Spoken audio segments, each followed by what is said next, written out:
Hello art friends, I'm Robin. This is our final module for making our beetles. It's all going to come together, all those 4 other modules, all that work we've done with our dyed paper and our line work and our cuttings, all coming together to create and finalise our beetles. Okay, let's see what we're going to need for our final module to get those beetles happening. Right, these are the things we're going to need. I'm going to probably need my glue stick and maybe my sticky tape in case I have some legs that fall off. I've got my collection of beetles here, the beetle that I've made before, some scraps of the paper that I've used, my scissors, Fineliners and some A3 paper.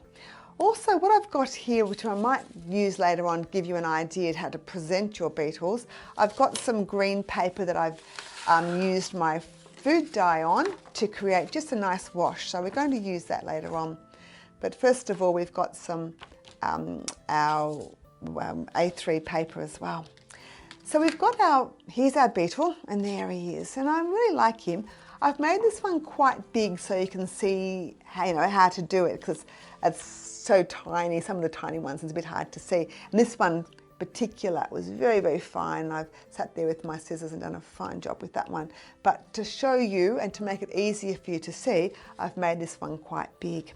But he looks a little bit flat, doesn't he? We can't see where the legs start and where the body's shaped. So we need to create a 2D dimension, a 3D dimension to make him look a little bit rounded. Okay, now there's a couple of ways to do that. The first way is what we're going to do is some line work, and we're going to do cross-hatching. And cross-hatching is something you might have learnt at school, or you might have been able to do or learn in your drawing exercises. So cross-hatching means instead of colouring in and shading, we're going to use lines to create a shade. And what that is on my paper here, I'm going to first of all do some lines, some vertical lines in the area that I want shaded. Just random vertical lines. And then where I want it the darkest, I'm going to start with my horizontal lines and try and make them fairly random. And I work out where I want the darkest bit to go, and then I start to do some lines going sideways. And then if I want it really dark, I'll go the other way. So you can see I'm building up some shades, some lights and darks by just using my lines. And we call that cross-hatching. And we're going to use our cross-hatching to create some 3 dimensions to our beetles. So when I look at my beetle, I'm going to use my line to work out where the cross-hatching and where the sides are. So I'm going to come down on here, and that's his leg here, and come down there. So I've got the legs happening here, and this leg here I think the body needs to come down here. So I'm just identifying what's body and what is leg. So bringing a line down here. So now I know these are the legs, and these are the little, that's probably the front legs really. And let's work on the head as well. Let's work out what we want here. Now, feel free to go back to your original drawing, or use those sketches, or even use the internet pictures of beetles to give you some ideas. Now, you don't want to make it too scary, but you want it to make it look quite beetle-y. So do always refer to your original design, or if you want to be creative, just enjoy and go for it. So I'm just going to create some few lines here. So I've identified these. Now let's just start I'm going to cross hatch this area here, so it looks like it is quite dark in that corner and then lighter at the edge. And you can see how dark it is in here. I'm using lines that go across and then thinning them out at the end. So on my side here, I've got on this line here, it's quite dark where it joins the body, and then it gets lighter down to the edge of the leg. So I'm going to do the same on this side. Some lines down here, a few lines here, but lots of backwards and forwards lines up where I want that dark shading to be, where it joins the body. Okay, now my one side's bigger than the other, but that's fine because my beetle is an individual and I'm just creating my own original beetle's design. Now this bit here, I might just once again just shade that bit in. Once again using my cross-hatching, I'm going to have it quite dark at the edge, leading out to much lighter at the other side.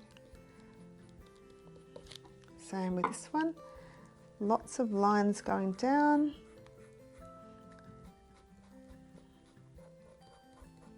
And then some side lines there to try and create that nice sense of light and shade.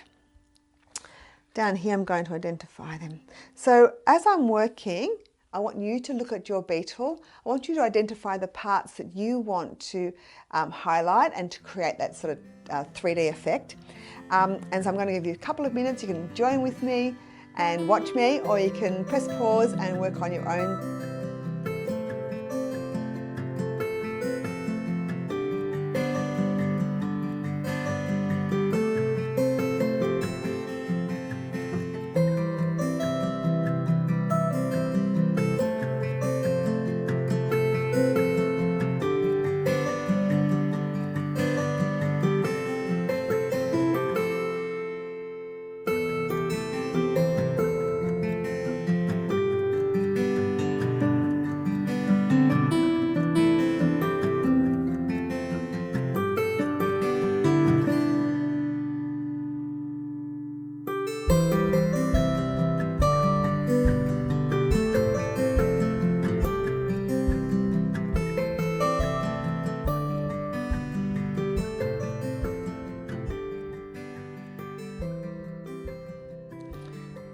Okay, so I've just worked on my beetle. I'm going to move on from that because I want to show you a couple of other ideas to the way to present your beetle. So here's my beetle here, and I'm just going to put a little fold here.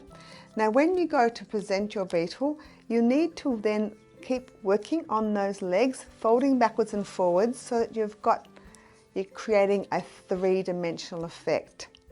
So where the joins are, keep bending them backwards and forwards so you've got a really nice beetle leg, really, folding them the same both sides. And now my beetle looks like he's actually going to move somewhere. There he goes. Now I'm going to put my beetle with my other beetles here. So this is quite a big one, so I'm going to pop him here, and we've got the other beetles.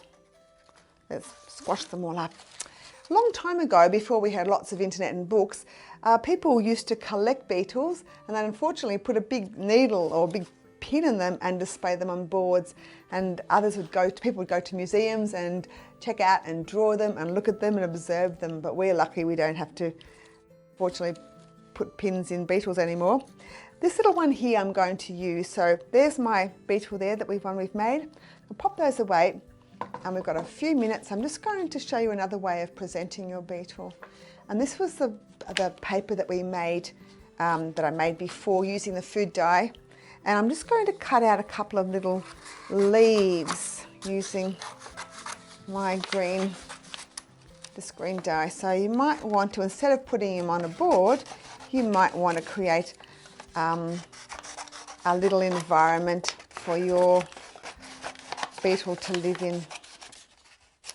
So I've got a couple of leaves here, cut a few more.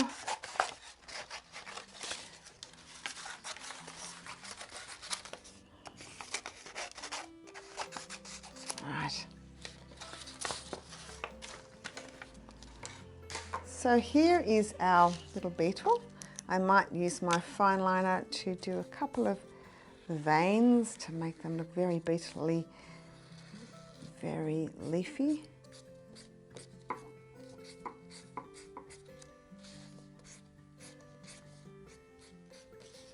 And a couple more.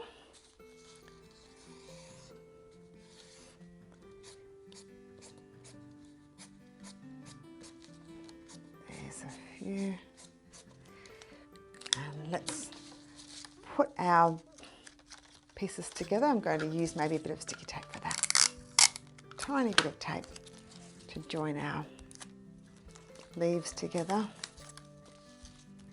And then we can pop our little beetle inside our leaves. You might want to pop that onto some paper, or you might want to put on a card, or you might want to just sit it on your shelf at home. Okay, let's have a look. So we've got our gorgeous beetles. We've done our drawing, we've done our working on dye, we've done our design, we've done our cutting, we've done our presenting, and we've made an amazing array of different insects. Thank you so much for joining me for these activities and for these 5 modules. And I hope to see you again, and I hope you'll join me again soon with another exciting art activity.